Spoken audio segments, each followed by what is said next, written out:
سلام بچه‌ها، خیلی خوش اومدیم به روز ششم پیدا کردن ایده یوتیوبی رایگان، اونم توی 30 روز. امروز که روز ششم یه ایده خیلی خفن آوردم برای کسایی که دوست دارن بشینن ریاکشن کار کنن و پول در بیارن. حالا این به چه صورت هستش؟ این ایده درآمد خیلی خوبی میده. یه ذره بلند مدت باید روش کار کنید و بهتون میگم چه تکنیکایی چه کارهایی انجام بدید که خیلی سریع مانیتایز بشید. درآمدهای جانبی هم داره. خب این ایده ای نیست جز ریاکشن به موزیک. خب بریم سر سوالات که سوال اول رو بپرسم و جواب بدم و ببینیم چه خبره. این ایده ارزش داره که برای کسایی که دوست دارن شروع کنن یا نه برن دنبال ایده دیگه بگردن. سوال اول، RPM این کانال، میزان درآمد این کانال چقدر هستش؟ میزان RPM درآمدی این کانال از $1 تا $6 برای هر 1000 بازدید. توی این موضوع میتونید شما از دونیت کمک بگیرید، از حمایت مالی کمک بگیرید از مخاطب‌ها، میتونید اسپانسرینگ قبول کنید و میتونید وسایل مثلا هدفون میکروفونتون رو دیسکریپشن بذارید، معرفی کنید، بقیه هم اینا رو تهیه کنن از طریق اون لینکی که قرار دادید و براتون یه درآمدی محاسبه بشه. و یا اینکه وقتی کانالتون یه ذره دیده شد، تبلیغ یک سری از کسایی که تازه میخوان مثلا فعالیت کنن توی موسیقی، مثلا توی رپ، بیان به شما تبلیغات بدن، به این صورت که شما آهنگشون رو معرفی کنید و مخاطبای شما خب از طریق شما با اون آهنگ و اون شخص آشنا بشن و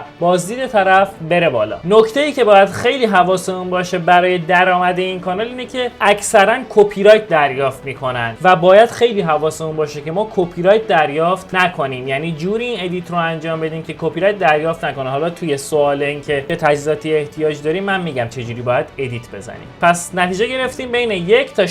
سوال دو، آیا میشه بدون صدا و چهره داخل این موضوع فعالیت کرد؟ جواب باید بهتون بدم نه، به خاطر اینکه اصولا این موضوعات که واکنش هستش، یعنی ریاکشن خود ما هستش، به صدا و چهره خودمون احتیاج داره توی ویدیوها و اگه صدا و چهره هم نباشه، یک، برای مخاطب جذابیت نداره، دو، کپی رایت دریافت میکنه و شما چیز خاصی به این محتوا اضافه نکردی. پس در نتیجه غیر. قبل اینکه سوال سوم رو جواب بدم، دمتون گرم تا اینجا ویدیو رو دیدین. لایک این ویدیو یادتون نره، سابسکرایب و زنگوله رو بزنید که از جدیدترین ایده‌ای که من میذارم باخبر بشید و زودتر اون ایده رو برید ببینید، زودتر از بقیه هم شروعش کنید. دمتون گرم. بریم سوال سوم رو بپرسم و جواب بدم. سوال سوم، چه وسایلی احتیاج داریم برای اجرای این ایده؟ یه وبکم یا دوربین یا گوشی موبایل احتیاج داریم که همینجور که شما دارید تصویر میدید از چهرهتون فیلم برداری کنه. یه میکروفون یقه‌ای احتیاج دارید که صداتون رو ضبط کنه و یک لپتاپ یا سیستم احتیاج دارید که اون موزیک داخلش پخشه و شما گوشش کنید و ریاکشنتون از طریق این دوربین ضبط کنید. برای نور هم یه سافت باکس کافیه یا اینکه از نور طبیعی استفاده میکنید، نور خود خورشید.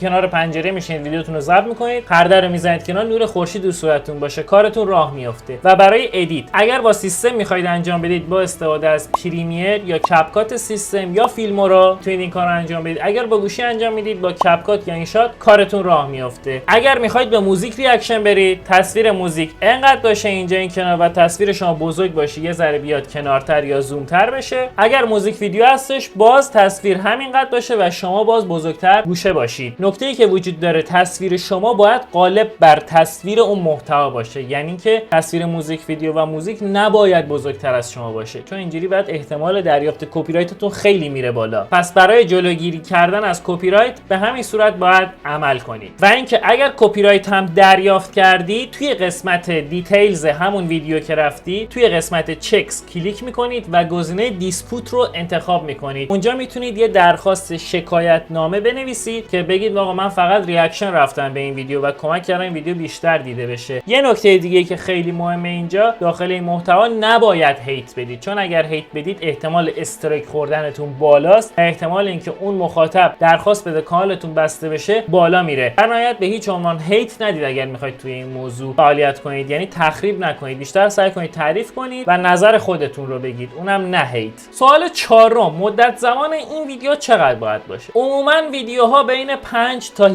دقیقه هستن و باز بستگی داره. مثلا شما میبینید یک موزیک ویدیو از 5 دقیقه است، خب شما استاپ بزنید، نقدش کنید، صحبت کنید راجبش، صحبت کنید، خوش تا 15-20 دقیقه طول میکشه. گاهی اوقات یه موزیک میبینی اومده فقط 2 دقیقه است و اون موزیک رو میخوای گوش بدی، چیز خاصی هم داخلش نیفته، در حد 7-8 دقیقه تموم میشه. بستگی بیشتر به اون محتوای موزیک و موزیک ویدیویی داره که شما میخواید بهش ریاکشن برید. و یه نکته مهم، یه راه خیلی خوبی هم که میتونه خیلی بهتون کمک کنه که بتونید بازدید خیلی خوبی بگیرید، راحت مطرح بشید تو این موضوع و یهو رشد کنید، با استفاده از شورت ویدیو ریاکشن خیلی خاص نشون بدید، ریاکشن جذاب نشون بدید، همون رو 30 ثانیه 60 ثانیه‌اش کنید بذارید توی شورت ویدیوتون، همون ریاکشنی که رفتید و اون ویدیو رو ریلیتد ویدیو بزنید، لینکش کنید اونجا تا خیلی راحت بازدید بگیرید. سوال پنجم، چه مدل تامنیلی باید درست کنید؟ تامنیل یه نقش خیلی اساسی توی این موضوع داره، یعنی نقش کلیدی توی این موضوع ریاکشن داره. عکس چهرهتون به صورت بزرگ یک سمت باید باشه، احساسات، حالت شوک،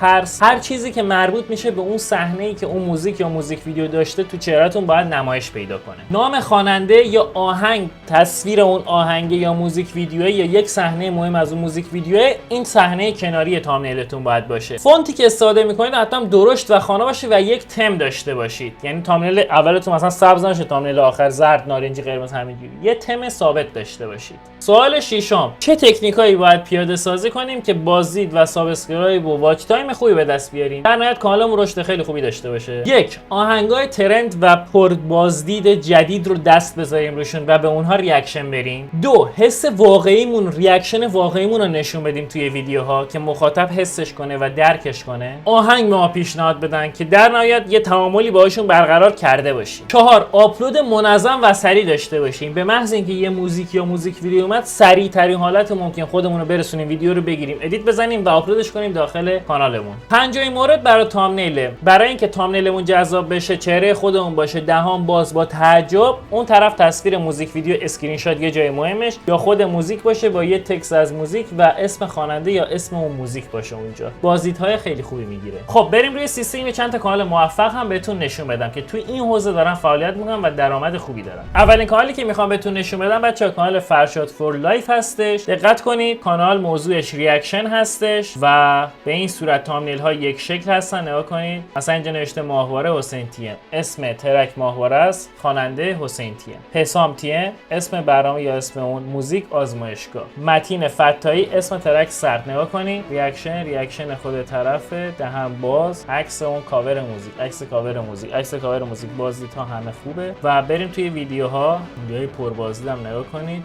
بله به این صورت نگاه کنید، مثلا اینجا تمش یه چیز دیگه بوده.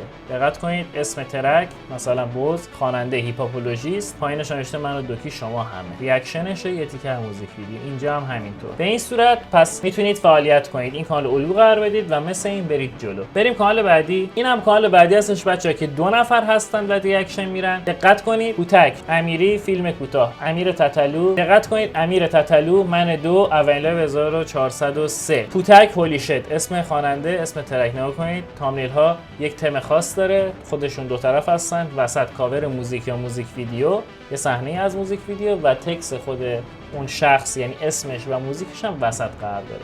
همه چیز شیک. میتونید این کانال رو هم الگوی خودتون قرار بدید و برید جلو مثل این کانال. الان مثلا یه ترک جدید اومده، سریعا بهش ریاکشن رفتن. یه ترک جدید، یه آلبوم جدید اومده 23 ساعت پیش، سریعا ریاکشن رفتن. و اینجا باز یه ترک جدید اومده، سریعا ریاکشن رفتن. اینم یه کانال خارجی که توی این حوزه فعالیت میکنه و به موزیک های ایرانی هم ریاکشن رفته و بازدید خیلی خوبی از طریق موزیک های ایرانی هم به دست آورده. الان توی ویدیوز ما بریم تو قسمت پر بازدیدها بذاریم، نگاه کنید مثلا به ترک برایه یا مثلا ترک مشکی یا همینطور به ترک های هیپاپولوژیست، زیرو تونوانکید، امیر تتلو، حل به همه این موزیکا ریاکشن رفته و بازدیدهای خیلی بالایی از طریق همین ریاکشن ها به دست آورده. یعنی کلی از مخاطبای این فرد ایرانی هستن و شما هم میتونید خیلی راحت ببینید هم یه تم داره، مثل همین فعالیت کنید و برید جلو. خب تمامی چیزهایی که شما لازم دارید بدونید تا بتونید توی این موضوع به مانیتایز برسید، به درآمد برسید، برید جلو، بازدید بگیرید، کپی همه چیزو من بهتون دیگه گفتم توی موضوع ریاکشن به موزیک و موزیک ویدیو. دمتون گرم تا اینجای ویدیو رو دیدید. لایک و سابسکرایب یادتون نره، کامنت هم بذارید، هر چیزی که دوست داشتید انرژی بدید، سوال داشتید بپرسید. بپرسید هیچ فرقی نمیکنه، خودم بهتون پاسخ میدم. زنگوله رو هم حتما بزنید که از جدیدترین ویدیو ایده‌ای که معرفی میشه با خبر بشید. دمتون گرم تا اینجای ویدیو رو دیدید. با ایده‌ای جدید تو ویدیوی بعدی میبینمتون.